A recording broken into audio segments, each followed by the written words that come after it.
Hello students, आज हम बात करने वाले हैं most important questions class 10th chemistry chapter first से लेके चैप्टर 4 तक। सारे इंपॉर्टेंट क्वेश्चंस आज कवर करने वाले हैं। प्लीज वीडियो को स्किप मत करिएगा। अगर चैनल पर नहीं है तो चैनल को सब्सक्राइब कर दीजिए, वीडियो को लाइक कर दीजिए। चलिए स्टार्ट करते हैं। फर्स्ट क्वेश्चन चैप्टर फर्स्ट से, mention with the reason the colour changes observe when silver chloride is expose to sunlight. तो देखिए, जब भी सिल्वर क्लोराइड जो कि व्हाइट कलर की होती है, अगर सनलाइट की एक्सपोज होती है तो सिल्वर और क्लोरीन गैस रिलीज होती है। ठीक है, और जो सिल्वर होता है वो ग्रे कलर का होता है। तो white colour changes into the grey colour. Okay, और इस रिएक्शन को हम बोलते हैं फोटो डीकंपोजिशन। चलिए नेक्स्ट पढ़ते हैं। Copper powder is strongly heated in the presence of oxygen. देखिए, कॉपर पाउडर को जब भी आप ऑक्सीजन की हेल्प से हीट करेंगे तो कॉपर रेडिश जो ब्राउन कलर का होता है वो ऑक्सीजन के साथ रिएक्ट करके कॉपर ऑक्साइड बनाएगा जो कि ब्लैक कलर का होता है। तो reddish brown changes into the black colour. Okay, next, when a piece of zinc is dropped into the copper sulphate solution. तो जब भी कॉपर सल्फेट सॉल्यूशन में जिंक के ग्रेन्यूल्स डाले जाते हैं तो कॉपर सल्फेट होता है ब्लू कलर का। ठीक है, जिंक कॉपर से ज्यादा रिएक्टिव होता है तो जिंक कॉपर को डिस्प्लेस कर देता है। ठीक है, और बनाता है ZnSO4 जो कि कलरलेस होता है। ठीक है, और कॉपर जो है वो रेडिश ब्राउन कलर का अलग हो जाता है। ठीक है, तो ब्लू कलर किस में चेंज हुआ? कलरलेस जिंक सल्फेट में। Clear? Next, lead nitrate solution is added to a test tube containing potassium iodide. Write the name and color of the compound precipitate. When lead nitrate is added to the potassium iodide में जब भी हम lead nitrate मिलाते हैं तो precipitate reaction होता है और क्या बनता है? lead iodide और पोटेशियम नाइट्रेट। और लेड आयोडाइड जो पीपीटी होता है जिसको हम प्रेसिपिटेट बोल रहे हैं, ठीक है, और वो होता है येलो कलर का, ये भी ध्यान रखिएगा। ठीक है, इसकी बैलेंस इक्वेशन लिखनी है तो यहाँ पे बैलेंस इक्वेशन भी कर लेंगे। ठीक है, इसके बाद ये कौन सा टाइप ऑफ रिएक्शन है? तो ये डबल डिस्प्लेसमेंट रिएक्शन है। ठीक है, डबल डिस्प्लेसमेंट क्यों है? क्योंकि यहाँ देखिए पोटेशियम ने ले ली पीवी की जगह और पीवी ने ले ली पोटेशियम की जगह। Clear? Next, third question, very important. 2 grams of ferrous sulfate crystal are heated in a dry boiling tube। तो जब भी आप फेरस सल्फेट क्रिस्टल जो कि FeSO4.7H2 होता है, इसी को बोलते हैं फेरस सल्फेट क्रिस्टल, जब भी आप इसको हीट करेंगे, ठीक है, तो कलर चेंजेस, ठीक है, कलर चेंज होगा। ठीक है, ये किस कलर का होता है? जनरली ग्रीन कलर का होता है। ठीक है, लूजेस वाटर, ये क्या करेगा? वाटर को लूज करेगा और कलर जो है उसका चेंज हो जाएगा। फिर उसको फर्दर आप हीट करेंगे तो ये फेरिक ऑक्साइड और sulphur dioxide and sulphur trioxide gas release होंगी। ठीक है, ये इसका रिएक्शन है, इसको बोलते हैं थर्मल डिकम्पोजिशन। ठीक है, फेरस सल्फेट को यहाँ हीट किया गया है, ferric oxide, sulphur dioxide and sulphur trioxide gas release हुई है। ठीक है, ये भी पूछता है कौन कौन सी गैस रिलीज हुई है। Next, you might have noted that when copper powder is heated in a china dish, the reddish brown surface of copper powder becomes coated with a black substance। तो वही ऊपर वाला ही क्वेश्चन है कि जब भी कॉपर को आप ऑक्सीजन के साथ में रिएक्ट कराते हैं तो क्या बनता है? Copper oxide. पूछ रहा है why has this black substance formed? Because copper oxide की लेयर जम जाती है कॉपर के ऊपर। ठीक है, what is the black substance? ठीक है, ब्लैक सब्सटेंस जो होता है वो होता है copper oxide. Write the chemical equation, तो केमिकल इक्वेशन भी यहाँ दी हुई है। How can black coating on the surface can be turn into the reddish brown. तो इसको हम अगर हाइड्रोजन के साथ में रिएक्ट करा दें, ठीक है, the black coating on the surface can be turn reddish brown by using hydrogen gas over the hot copper oxide. Copper oxide से अगर हाइड्रोजन गैस फ्लो करा देंगे तो कॉपर अलग हो जाएगा और क्या बनेगा? वाटर बनेगा। ठीक है, यहां से हम कॉपर रेडिश ब्राउन कलर का प्राप्त कर सकते हैं। ठीक है, नेक्स्ट क्वेश्चन है, decomposition reactions require energy either in the form of heat और लाइट और electricity for breaking down the reactants. तो इन तीनों की हमें इक्वेशंस लिखनी है। ठीक है, किस किस की? थर्मल डिकम्पोजिशन, फोटो डिकम्पोजिशन और आपका इलेक्ट्रोलाइसिस यानी इलेक्ट्रिसिटी की हेल्प से आप कैसे किसी सबस्टेंस को ब्रेक कर सकती हैं। तो ये है थर्मल डिकम्पोजिशन, जिसमें जिंक कार्बोनेट को हीट करने के बाद वो जिंक ऑक्साइड और कार्बन डाइऑक्साइड गैस रिलीज होगी। ये आपका थर्मल डिकम्पोजिशन का एग्जांपल है। क्वेश्चन है decomposition reaction involve absorption of light. तो देखिए हाइड्रोजन पर ऑक्साइड को जब सनलाइट की हेल्प से डिकम्पोज किया जाता है तो वाटर और ऑक्सीजन गैस रिलीज होती है। नेक्स्ट है decomposition reaction involving absorption of electrical energy. तो जब भी आप एल्यूमिना यानी एल्यूमिनियम ऑक्साइड में क्या फ्लो कराते हैं, इलेक्ट्रिक करंट, तो किसमें कन्वर्ट हो जाता है वो, एल्यूमिनियम में और ऑक्सीजन में। ये तीन आपके डिकम्पोजिशन रिएक्शन आपके सामने है, फोटो और जो इलेक्ट्रिसिटी की हेल्प से है, नेक्स्ट फोटो डिकम्पोजिशन। ओके, अब हमारे पास हैं एसिड बेसिस एंड सॉल्ट्स के इंपॉर्टेंट क्वेश्चंस। चलिए इनको लगा लेते हैं। With the help of example explain what happens when a base react with non metallic oxide. तो जब भी बेस नॉन मेटेलिक ऑक्साइड से रिएक्ट करता है तो ये क्या बनाता है, सॉल्ट प्लस वाटर। ठीक है, जैसे यहां भी देखा होगा आपने, यहां देखिए ये बेस किससे रिएक्ट कर रहा है, नॉन मेटेलिक ऑक्साइड से, तो क्या बना रहा है, सॉल्ट प्लस वाटर। ठीक है, अब ये बेस है, ठीक है, क्योंकि जितने भी मेटेलिक ऑक्साइड्स होते हैं सब किसकी तरह बिहेव करते हैं, बेस की तरह। ये ध्यान दीजिएगा, किसकी तरह, बेस की तरह। तो ये बेस है और यहां सॉल्ट बन रहा है और क्या बन रहा है, वाटर। ठीक है, तो यहां क्या होना चाहिए, ऑब्वियसली एसिड। ठीक है, तो जितने भी नॉन मेटेलिक ऑक्साइड्स होते हैं जैसे CO2, जैसे SO2, ये सब नॉन मेटेलिक ऑक्साइड्स होते हैं। ठीक है, next question, what is observed when carbon dioxide gas is passed over a lime water. ठीक है, तो जब भी carbon dioxide gas lime water से पास करती है तो लाइम वाटर गेट्स मिल्की। ठीक है, lime water turns into the milky due to the formation of calcium carbonate, जो कि व्हाइट कलर का PPT होता है। ठीक है, जब भी हम CO2 गैस को लाइम वाटर से फ्लो कराएंगे तो कैल्शियम कार्बोनेट बनेगा और जो लाइम वाटर है turns into the milky colour, ठीक है, व्हाइट कलर में कन्वर्ट हो जाएगा। तो इससे हमें ये पता लगता है कि गिवन गैस क्या है, कार्बन डाइऑक्साइड है। तो ये टेस्टिंग भी होगी। अगर आप उसको फर्दर फ्लो कराते रहे, ठीक है, तो कार्बोनेट के साथ साथ कार्बन डाइऑक्साइड अगर आप कंटिन्यू फ्लो कराते रहे तो अगेन एक सॉल्युबल प्रोडक्ट बनता है जिसको बोलते हैं हम कैल्शियम हाइड्रोजन कार्बोनेट। ठीक है, तो इससे कंफर्म हो जाता है कि जो हम गैस फ्लो करा रहे हैं कंटिन्यूअसली वो क्या है, CO2 है। ठीक है, 2 ml ऑफ सोडियम हाइड्रोक्साइड किससे रिएक्ट करता है, जिंक। ठीक है, तो बेस किससे रिएक्ट कर रहा है, मेटल से। ठीक है, तो क्या बनेगा, सॉल्ट।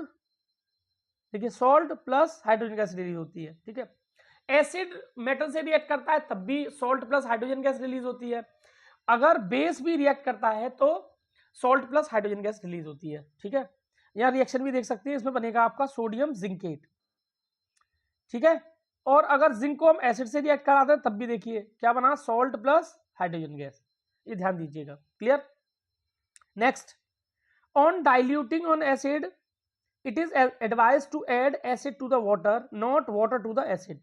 ठीक है, देखिए जब भी हम किसी एसिड को डाइल्यूट करना चाहते हैं तो एसिड को पानी में डालना चाहिए, पानी को एसिड में नहीं डालना चाहिए, क्योंकि एसिड काफी मात्रा में, अगर उसमें आप पानी डाल देंगे, मान लीजिए आपने 4 बूंद पानी डाला तो वो एक्सोथर्मिक रिएक्शन हो जाएगा। ठीक है, जबकि वाटर न्यूट्रल होता है, और अगर आप एसिड को एक एक बूंद करके पानी में डालेंगे तो उसको हम डाइल्यूशन बोलेंगे। ठीक है, तो हमेशा ध्यान रखिएगा कि जब भी हम एसिड को डाइल्यूट करना चाहते हैं तो हमेशा एसिड को वाटर में डिसॉल्व करना है, वाटर को एसिड में डिसॉल्व नहीं करना है। ठीक है, due to the exothermic reaction. List the important products of chloro alkali process, very important, write one important use of each. तो देखिए क्लोरो एल्कली प्रोसेस क्या है, सबसे पहले तो क्लोरो एल्कली प्रोसेस में बनता है हमारा सोडियम हाइड्रोक्साइड, जिसको कॉस्टिक सोडा भी बोलते हैं। ठीक है, sodium hydroxide is prepared by electrolysis of aqueous solution of sodium chloride, brown solution. तो ब्राउन सॉल्यूशन लेते हैं हम इसमें। ठीक है, ब्राउन सॉल्यूशन क्या होता है, नमक का पानी यानी NaCl प्लस H2O, और इसमें क्या पास करते हैं, इलेक्ट्रिसिटी। तो इलेक्ट्रिसिटी की हेल्प से सोडियम Na प्लस और Cl माइनस में टूट जाता है, वाटर H प्लस और OH माइनस आयन में टूट जाता है। तो देखिए एक तरफ से हाइड्रोजन गैस रिलीज हो जाती है, दूसरी तरफ से क्लोरीन गैस रिलीज हो जाती है। हाइड्रोजन गैस रिलीज होती है कैथोड से और एनोड से रिलीज होती है हमारी क्लोरीन गैस। देखिए ये भी ध्यान दीजिएगा। और Na और OH मिलकर क्या बना लेते हैं, NaOH, तो बन गया हमारा NaOH। ठीक है, इसी प्रोसेस को हम बोलते हैं क्लोर एल्कली प्रोसेस। ठीक है, तो एनोड से कौन सी गैस निकलती है, Cl2, और कैथोड से कौन सी गैस निकलती है, हाइड्रोजन। क्लियर है। चलिए, how is washing soda prepared from sodium carbonate, give its chemical equation, state the type of salt, name the type of hardness of water which can be removed by it. Washing soda is prepared by the recrystallization of sodium carbonate.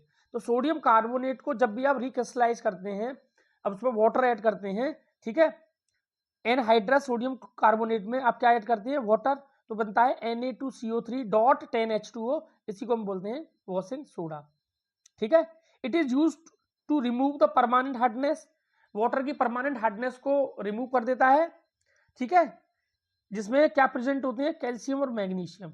ठीक है, hard water में क्या present होता है, calcium और magnesium के salts present होते हैं, जिसकी वजह से झाग नहीं बन पाता है। ठीक है, तो जो वॉशिंग सोडा होता है वो इनकी जो परमानेंट हार्डनेस है कैल्शियम और मैग्नीशियम की, इसको अलग कर देता है।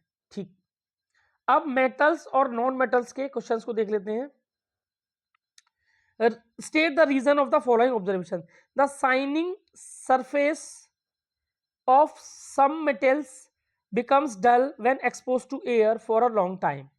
It is because metal reacts with substance present in the atmosphere to form surface compound which make it dull. ठीक है, तो मेटल्स जो होते हैं वो सरफेस पे क्या कर लेते हैं, एटमॉस्फेयर में जो गैसेस होते हैं उनसे रिएक्ट करके एक डल सरफेस बना लेते हैं। इसकी वजह से आपको शाइनी जो सरफेस होता है वो नहीं दिखता। ठीक है, zinc fails to evolve hydrogen gas on reacting with dilute nitric acid. ध्यान दीजिएगा, HNO3 को हम नाइट्रिक एसिड बोलते हैं। जिंक इसके साथ में रिएक्शन नहीं करता, इसके साथ में सिर्फ रिएक्शन करता है मैग्नीशियम या फिर मैग्नीज। ठीक है, ये ध्यान दीजिएगा, इसके साथ सिर्फ दो ही मेटल रिएक्ट करते हैं, मैग्नीशियम और मैग्नीज। ठीक है, क्योंकि ये स्ट्रॉन्ग ऑक्सीडाइजिंग एजेंट है। ठीक है, तो क्या करता है, हाइड्रोजन गैस रिलीज नहीं करता, ये वाटर बना देता है हाइड्रोजन के साथ में, ऑक्सीजन को, हाइड्रोजन को ऑक्सीडाइज कर देता है। ठीक है,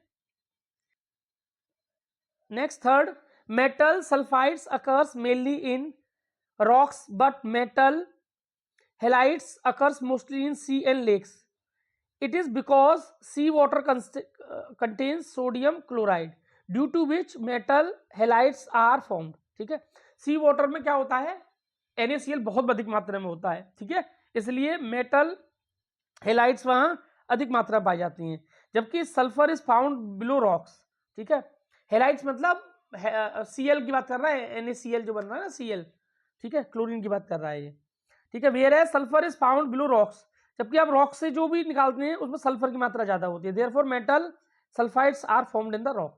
ठीक है, रॉक में मेटल सल्फाइड ज्यादा मिलेंगे आपको, जबकि आपके समुद्र में आपको मेटल क्लोराइड्स अधिक मात्रा में मिलेंगे। क्लियर।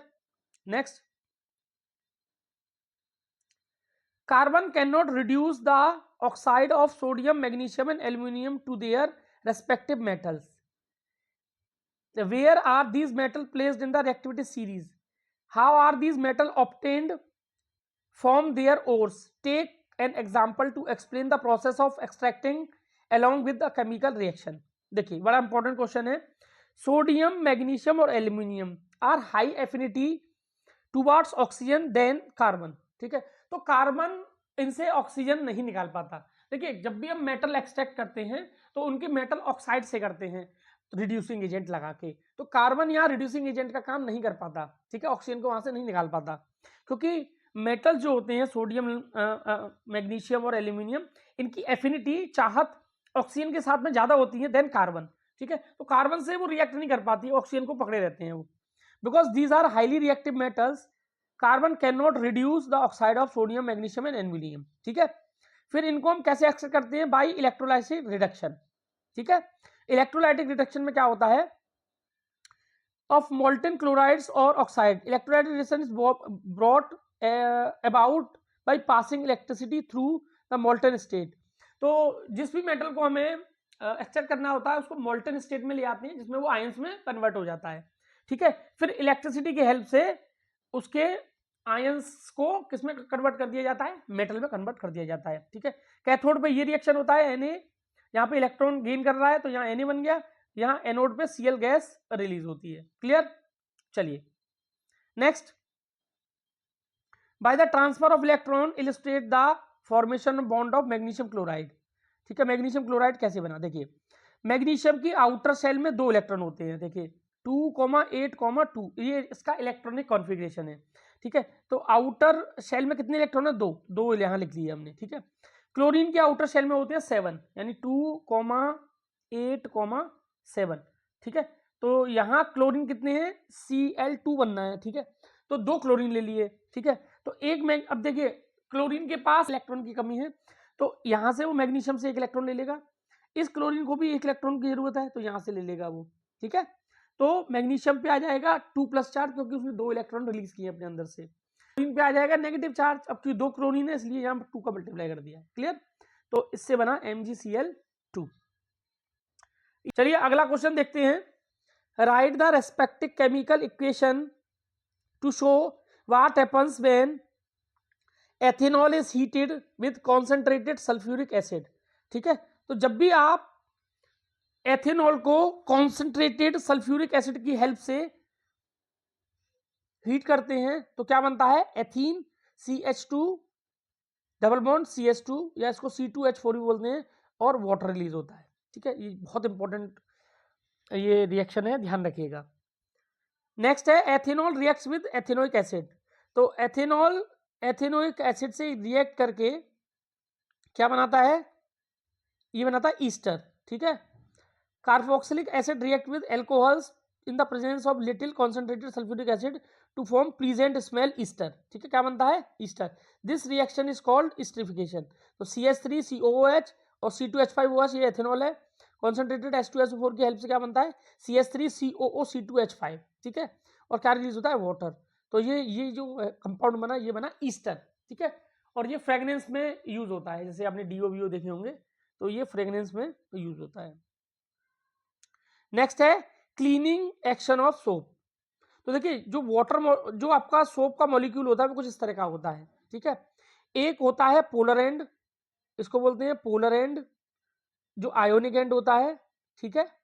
और दूसरा जो एंड होता है वो होता है नॉन पोलर एंड, ठीक है, नॉन पोलर एंड, जिसमें कार्बन की लंबी चेन होती है, कार्बन की लंबी चेन होती है, ठीक है।